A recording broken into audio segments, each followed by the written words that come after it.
Célèbres pour leurs crimes scandaleux et, dans certains cas, pour leur comparution spectaculaire devant les tribunaux, ces Karen brutales portent le droit à un tout autre niveau. Mais que se passe-t-il lorsque ce droit entraîne des conséquences juridiques? Je pense que nous sommes sur le point de le découvrir. Allez tous vous faire foutre, vous êtes une ordure. Julissa Thaler. Au tribunal de district du Minnesota, Julissa Thaler est sur le point d'être condamnée pour le meurtre brutal de son propre fils, Eli Hart, âgé de 6 ans. Prenez place dans le tribunal et plongez dans l'histoire de cette Karen brutale dont les actes ont conduit à la plus sévère des punitions. Pourtant, rien ne vous prépare à sa réaction face à sa condamnation. Julissa Thaler, dont le nom est désormais synonyme de l'une des affaires les plus effrayantes de l'histoire récente, était une mère dont la vie était sur le point de basculer dans un meurtre choquant. Une bataille pour la garde des enfants faisait rage entre Julissa et le père de son fils, Tory Hart, une dispute qui allait avoir des conséquences dévastatrices. Malgré les inquiétudes soulevées quant à son aptitude à devenir mère, notamment en raison de problèmes de toxicomanie et de santé mentale, Julissa Thaler s'est vue accorder la garde complète de son fils, Eli Hart, 10 jours seulement avant la tragédie qui allait mettre fin à sa vie. La communauté d'Orono, une petite ville à l'ouest de Minneapolis, est devenue la toile de fond d'un crime qui semblait impensable. Le 20 mai 2022, un jour qui a commencé comme les autres, un appel à la police a signalé une voiture avec une vitre arrière brisée et un pneu éclaté. Il s'agit du véhicule de Thaler et les agents s'y arrêtent pour découvrir une scène tout droit sortie d'un cauchemar. Du sang était répandu à l'intérieur du véhicule et Madame Thaler avait elle-même des morceaux de chair dans les cheveux. Son explication? Le sang provenait d'un tampon et la chair d'un cerf qu'elle prétendait avoir acheté à un boucher. Les officiers, peu convaincus par son histoire, l'ont raccompagnée chez elle avant de découvrir la vérité cachée dans le coffre de sa voiture. Enveloppé dans une couverture, à côté d'un fusil de chasse, se trouvait le corps sans vie d'Eli Hart, âgé de 6 ans. Le garçon avait été abattu de 9 balles. L'enquête qui a suivi a permis de reconstituer les derniers instants de la vie d'Eli. Thaler avait récemment acheté un fusil de chasse. Les autorités pensent qu'Eli a été abattu dans le véhicule de sa mère sur le parking du parc régional du lac Minnetonka. Au début du procès, l'accusation a dressé le portrait d'une mère qui avait mis fin au jour de son fils, peut-être pour toucher l'argent de l'assurance vie, en raison de ses problèmes de santé mentale ou à la suite d'une bataille stressante pour la garde de l'enfant. La défense, quant à elle, a fait valoir qu'il n'y avait pas de preuves directes reliant Thaler à l'acte d'appuyer sur la gâchette. La salle d'audience a été remplie de témoignages émouvants de la part de ceux qui connaissaient et aimaient Eli. Puis est venu le moment pour Julissa Thaler de s'adresser à la cour. Tous les regards se sont tournés vers elle, s'attendant peut-être à un moment de remords ou à une demande de pardon. Mais ce qui s'ensuivit fut une rupture brutale avec le ton sombre qui avait caractérisé la procédure. Madame Thaler, vous avez le droit de parler ce matin, si vous le souhaitez. Vous n'avez aucune obligation de vous exprimer. Mais si vous voulez choisir de parler, c'est le moment de le faire. Oui, je voudrais dire quelque chose. Allez-y, je suis innocent. Allez tous vous faire foutre, vous êtes des ordures. Julissa a été reconnue coupable de meurtre au premier et au second degré et condamnée à la prison à vie sans possibilité de libération conditionnelle.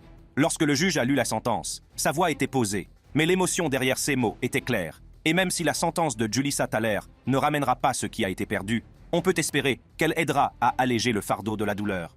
Rien de ce que je fais ne rendrait justice à cette situation. Rien de ce que je fais ne peut soulager la douleur que vous avez causée en faisant cela, mais ce qui est, selon la loi, est une peine juste pour ce que vous avez fait. Et tout ce que vous avez dit, c'est la prison à vie sans possibilité de libération conditionnelle. Au moment où le tribunal a levé la séance, la caméra de la salle d'audience a filmé Julissa en train de montrer furtivement son majeur au procureur. Dans Jean, chapitre 8, verset 7, il est dit « Celui qui est sans péché parmi vous, qu'il lui jette d'abord la pierre, Lori Vallow Daybell. » Ce sont les mots glaçants d'une meurtrière brutale qui s'est présentée au tribunal pour sa condamnation. Dans un récit plus étrange et plus sinistre que la fiction, nous découvrons la vérité sur Lori Vallow Daybell, une femme qui a autrefois joué le rôle d'une mère aimante et qui est aujourd'hui démasquée comme l'architecte d'un cauchemar après le meurtre odieux de ses enfants, Joshua, J.J. Vallow et Tylee Ryan. Prenez place au palais de justice du comté de Fremont, où le juge Stephen Boyce lit son verdict final dans cette affaire. Lori Vallow, une mère et une épouse, a entamé une descente dans les profondeurs de croyances radicales qui ont finalement préparé le terrain pour cette tragédie indicible. Le 8 février 2019, le quatrième mari de Lori, Charles Vallow, a demandé le divorce en raison de ses convictions religieuses extrêmes. Il a affirmé que Lori se considérait comme une divinité, choisie pour une mission céleste, et qu'elle avait même menacé de l'assassiner s'il se mettait en travers de son chemin. Malheureusement, il allait devenir une victime, puisqu'il a été abattu par le frère de Lori en invoquant la légitime défense.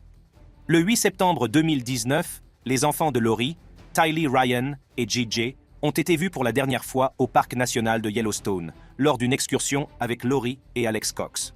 Le 19 octobre 2019, Chad Daybell, auteur d'ouvrages sur l'apocalypse et futur mari de Lori, a annoncé la mort soudaine de sa femme, Tammy Daybell. Lori et Chad se sont mariés à Hawaï le 5 novembre, 2 semaines seulement après la mort de Tammy et alors que ses enfants étaient toujours portés disparus. Dans un premier temps, il n'y a eu aucun soupçon quant à leur relation avec l'un ou l'autre des décès, et ce jusqu'à bien plus tard. Cependant, l'absence d'enfants est rapidement devenue une source d'inquiétude, obligeant la police de Rexburg à procéder à un contrôle social et à une enquête qui a conduit les autorités à la propriété de Chad Daybell le 9 juin 2020. C'est là, caché sous la terre, que l'impensable a été découvert. Les restes de 2 vies innocentes, Gigi enveloppée dans du plastique et attachée avec du ruban adhésif, Tylee démembrée et brûlée. Cette sinistre découverte a marqué la fin des recherches et le début d'une quête de justice. Lori Vallow Daybell et Chad Daybell sont arrêtés pour meurtre et autres chefs d'accusation. Le 31 juillet 2023, Lori Vallow Daybell est reconnue coupable de tous les chefs d'accusation. Lors de sa condamnation, elle a encore démontré son absence de remords en insistant sur le fait que ses enfants n'ont pas été assassinés, mais qu'ils sont en paix. J'ai eu de nombreux visiteurs angéliques. Venez communiquer avec moi, ils se sont même manifestés à moi grâce à ces communications. Je sais pertinemment que mes enfants sont heureux et occupés dans le monde des esprits.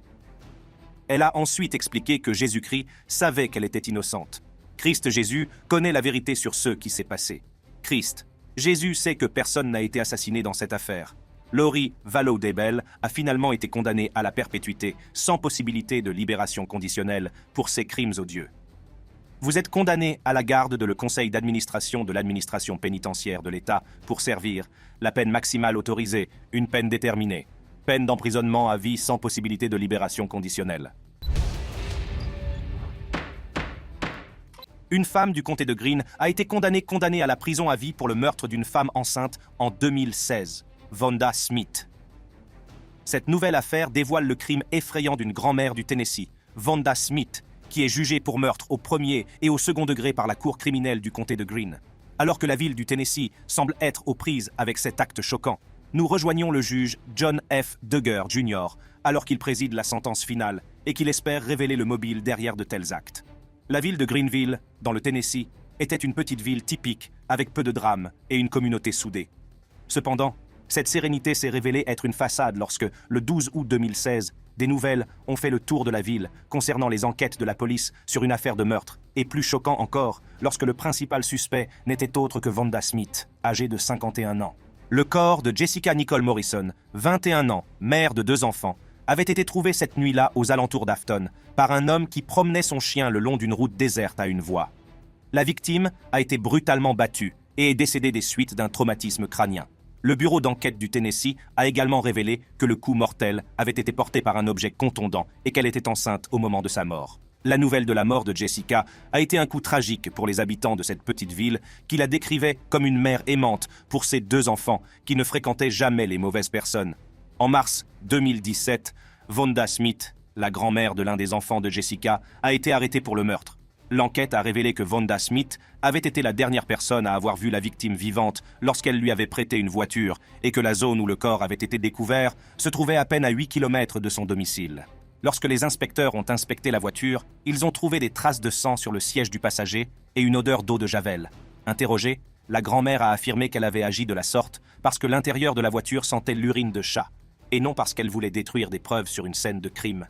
Elle a ensuite parlé de son amour pour Jessica et son petit-fils plus que tout, mais des messages textuels entre les deux ont indiqué qu'il y avait eu des tensions entre eux. Madame Smith était apparemment malheureuse et contrariée de ne pas pouvoir passer assez de temps avec sa petite-fille, ce qu'elle avait exprimé dans les messages, et l'enquête a prouvé que c'était un motif suffisant pour justifier le meurtre. Pendant le procès, Vonda Smith a continué à clamer son innocence, mais chaque élément de preuve, ainsi que les témoignages de la mère de Jessica Morrison et d'autres témoins, n'ont fait qu'amplifier sa culpabilité. À la fin du procès, le jury l'a déclaré coupable des 2 chefs d'accusation de meurtre et le juge Duggar l'a condamné à la prison à vie sans possibilité de libération conditionnelle. Vonda Smith a été vue les larmes aux yeux lors de sa condamnation. Elle avait confiance en toi. Par opposition à une relation avec un étranger, et de mauvaises choses arrivent. Ce meurtre s'est produit après cela. Mettre à mort quelqu'un qui a été violé va te faire foutre, enculé. Aileen Wuornos. Dans les profondeurs obscures des autoroutes de Floride, une figure a émergé, Aileen Wuornos. Surnommée par les médias la Karen la plus brutale, Aileen Wuornos a été jugée pour son effrayante série de violences. Son histoire est une tapisserie tissée de fils de tragédies, de crimes et d'une réaction à sa condamnation à perpétuité qui s'est répercutée dans la salle d'audience. Rejoignez-nous au 7th Judicial Circuit Court, alors que le juge Uriel Blunt se penche sur l'affaire de la tristement célèbre tueuse en série américaine. Née dans un monde de chaos le 29 février 1956, la vie d'Aileen Carol Wuornos est jalonnée d'épreuves et de souffrances. Abandonnée dès l'enfance, abusée sexuellement par des proches et chassée à l'âge de 15 ans, elle s'est tournée vers la prostitution pour survivre, début d'un chemin qui l'a menée à la notoriété. La série de meurtres a commencé avec Richard Mallory, un propriétaire de magasin d'électronique âgé de 51 ans, dont la vie s'est arrêtée le 13 novembre 1989. Son corps a été découvert des semaines plus tard, criblé de balles, dans un endroit isolé. Wuornos a invoqué la légitime défense, alléguant que Mallory l'avait violemment agressé. Cette défense a gagné en crédibilité lorsqu'il a été révélé plus tard que Mallory avait un lourd passé, notamment une condamnation pour tentative de viol. Mais lorsque les corps d'autres hommes d'âge moyen ont commencé à faire surface, chacun avec une histoire similaire à celle de Mallory, il est devenu impossible d'ignorer le schéma de la violence. David Spears, Charles Carskadon, Troy Burress, Charles Humphreys, Peter Siems et Walter Antonio ont tous été conduits à la mort par le même chant des sirènes. Chaque homme a été retrouvé abattu de plusieurs balles, leurs biens ont été volés et leurs véhicules ont souvent disparu. Dans la salle d'audience, Wuornos a dû faire face aux accusations les plus graves pour les meurtres de ses victimes. L'accusation a dressé un tableau de la préméditation et de la malveillance, tandis que la défense s'est appuyée sur un récit de légitime défense face à une agression présumée. Cependant, le jury n'a pas été influencé. Les preuves contre elle étaient accablantes et son passé, entaché de comportements criminels, n'a guère contribué à renforcer sa crédibilité. Wuornos a été reconnu coupable de meurtre au premier degré. La tension régnait dans la salle d'audience lorsque le juge Uriel Blunt a prononcé la peine de mort par injection létale. La réaction de Wuornos a été un mélange explosif de défi et de colère. Que vos femmes et vos enfants se fassent violer en plein dans le cul. D'accord, je vais nommer le bureau du défendeur public pour gérer l'appel, et c'est l'une des choses que je veux dire. Je pense qu'il faut le dire. Je sais que j'ai été violé, tu n'es rien. Mais un tas de souches mises à mort d'une personne violée va te faire foutre, enculé. Ses emportements devant le tribunal étaient ponctués par une acceptation glaçante de son destin, un sentiment qui se retrouvera dans ses déclarations ultérieures. Oui, merci beaucoup, j'ai perdu ma putain de vie à cause de ça. Il n'a même pas pu bénéficier d'un procès équitable, il n'a même pas pu obtenir une enquête équitable, ou quoi que ce soit d'autre. Je n'ai même pas pu prendre mes pilules correctement. Vous avez saboté mon cul, la société, et les flics et le système. Une femme violée a été exécutée.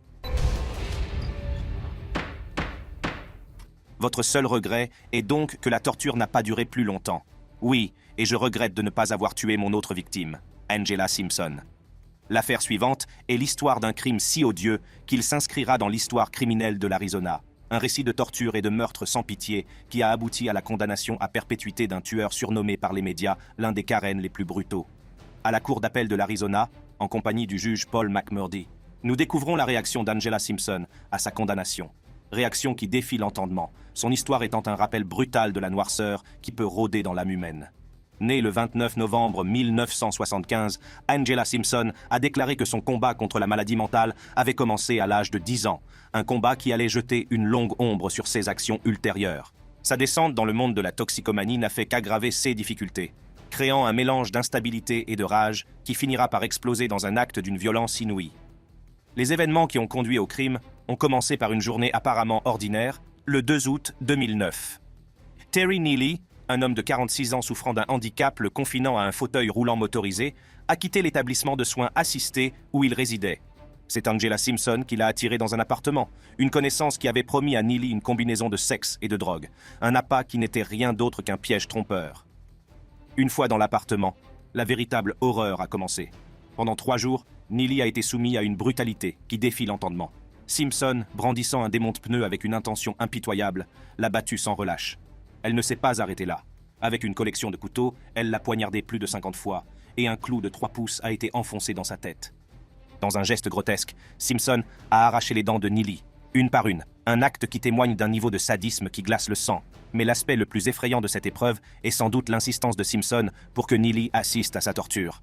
Elle a placé un miroir devant lui, le forçant à être témoin de la sauvagerie qui lui était infligée. « Il avait besoin de voir ce qu'il méritait », dira-t-elle plus tard, une déclaration qui ouvre une fenêtre sur les ténèbres de sa psyché. Simpson a tranché la gorge de Neely, l'a étranglée avec un câble de télévision et a démembré son corps dans une tentative vaine d'effacer les preuves de son crime, en jetant les restes dans une poubelle résidentielle voisine et en y mettant le feu. Mais les incendies, de par leur nature même, attirent l'attention, et c'est cet incendie qui a finalement permis de percer le secret macabre d'Angela Simpson. Le 5 août 2009, des pompiers répondant à des signalements d'incendie ont fait une découverte qui allait ébranler la communauté. Au milieu des débris carbonisés, ils ont trouvé des restes humains, rapidement identifiés comme étant ceux de Terry Neely, grâce à l'analyse des empreintes digitales. L'établissement de soins, qui avait signalé la disparition inexpliquée de Terry Neely, est désormais le point de départ d'une enquête pour homicide. La police est déterminée à reconstituer les événements qui ont conduit à ce meurtre brutal, et le procès ne tarde pas à la conduire à Angela Simpson. C'est à cette époque, le 18 août, que Simpson, avec une candeur froide et sans remords, a avoué le meurtre de Terry Neely. Le procès n'était qu'une simple formalité. Les preuves contre elle étaient accablantes et ses aveux avaient scellé son destin. Le 22 mars 2012, Simpson a plaidé coupable de meurtre au premier degré. Angela Simpson a avoué avoir assassiné et démembré un homme en fauteuil roulant. Il a ensuite jeté son corps dans une poubelle et a tenté de le faire disparaître. Brûlé les preuves. Le juge, Paul McMurdy, l'a condamné à la prison à vie sans possibilité de libération conditionnelle. Plus 14 années supplémentaires pour d'autres chefs d'accusation. Sa réaction à la condamnation a été aussi choquante que le crime même. Lors d'une interview accordée à 3TV le jour de sa condamnation, Simpson a fait preuve d'une indifférence glaçante face à son sort, affichant même un sourire devant les caméras.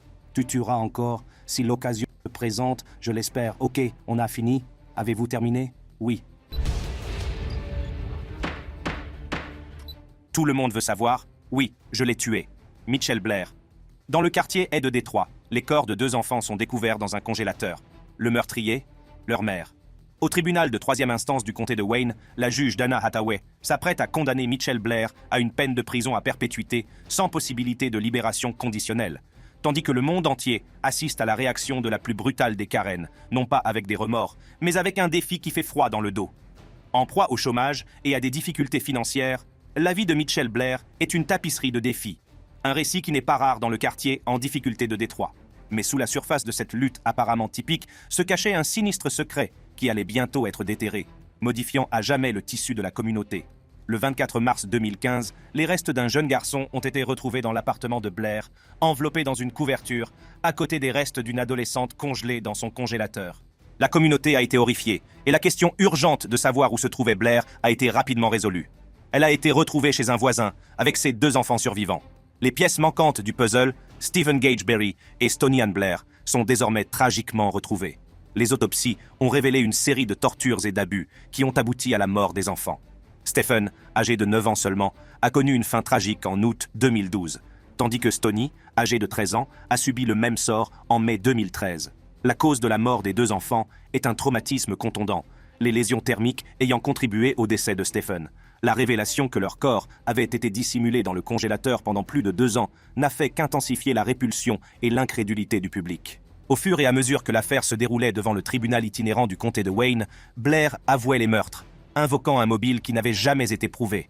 Elle a accusé les enfants d'avoir abusé sexuellement de son fils cadet, qualifiant Stephen et Stony de démons. Les aveux de Blair ont été accueillis avec un mélange d'horreur, car elle n'a montré aucun remords pour ses actes. Vous vouliez la tuer, j'avais vraiment l'intention de la tuer. Ce n'était pas un accident. Non, pas du tout. Si j'en ai l'occasion, si c'était à refaire, je le ferais. En juin 2015, Blair a plaidé coupable à un chef d'accusation de meurtre prémédité au premier degré et à un chef d'accusation de meurtre avec préméditation. Son aveu de culpabilité n'a guère atténué le choc de ses crimes, et le juge l'a condamné à la réclusion à perpétuité sans possibilité de libération conditionnelle. Tout le monde veut savoir. Oui, je l'ai tué. Sierra Harp. Au cœur d'Atlanta, une histoire d'amour devenue mortelle roule, jetant une ombre sur les paillettes et le glamour du monde du hip-hop. Sierra Harp se retrouve au centre d'une tempête qui a choqué le pays après que sa liaison avec le rappeur Raheem Grant, alias Red Breezy, tournée au vinaigre. Prenez place à la cour supérieure du comté de Clayton, où le juge Robert Mack préside ce procès. Raheem Grant, un rappeur d'Atlanta connu de ses fans sous le nom de Red Busy, était passionné de musique, ce qui lui a eu une réputation d'ingénieur du son et de producteur de musique dans la scène hip-hop animée d'Atlanta. Malheureusement, sa vie s'est tragiquement arrêtée en 2017. Sierra Harp a commencé comme une fan qui a approché Grant pour lui demander un autographe et un travail. Ce fut le début d'une relation qui s'est transformée en romance. En novembre 2014, ils ont accueilli une fille, Angel Grant, dans leur vie, même s'ils étaient déjà séparés au moment de sa naissance.